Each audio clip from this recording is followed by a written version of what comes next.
ప్రేక్షకులకు నమస్కారం. ADN news TV మన దర్శి మన లోకల్ ఛానల్.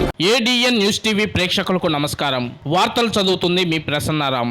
దర్శి మండలంలో ఇల్లు లేని నిరుపేదలకు దర్శి మండలంలోని చలివేంద్రం గ్రామం కొండ ప్రాంతంలో జగనన్న కాలనీలో ఇళ్ల స్థలాలు మంజూరు చేయడం జరిగింది. మహిళలకు ఇచ్చిన ఇళ్ల స్థలాలను మహిళల పేరుతో ఇటీవల సచివాలయం సిబ్బంది రిజిస్ట్రేషన్లు నమోదు చేశారు. వాటిలో కొంతమంది రిజిస్ట్రేషన్ పట్టాలు ఈ నెల 4వ తేదీ సోమవారం మండల రెవెన్యూ కార్యాలయం ఆవరణలో ఉదయం 10 గంటలకు పంపిణీ చేస్తున్నట్లు తెలిసింది. రిజిస్ట్రేషన్ చేసిన పట్టా స్థలాలను మహిళలు విక్రయించుకునే అధికారం ఉన్నట్లు కూడా తెలియవచ్చింది. ఈ సందర్భంగా దర్శి నగర పంచాయతీ municipal commissioner Y Maheswararao ADN news TV local channel reporter Jupalli కోటేశ్వరరావుకి ఇచ్చిన ఇంటర్వ్యూలో మాట్లాడుతూ, ఏడిఎన్ న్యూస్ ఛానల్ దర్శి పట్టణ ప్రజలందరికీ ముందుగా మా యొక్క పురపాలక సంఘం తరఫున నమస్కారాలు.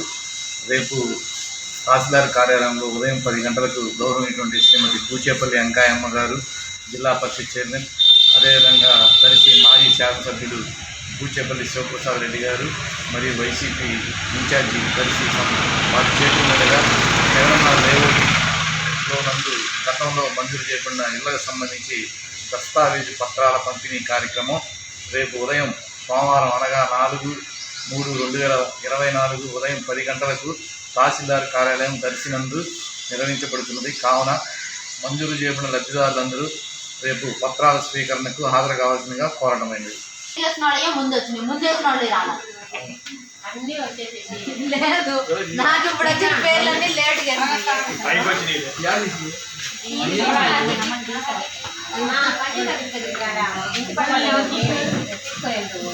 ఇటున్న ఇట్రండి 5 అక్కడండి అటు మా దగ్గర ఉన్నాయి, తీసుకోండి.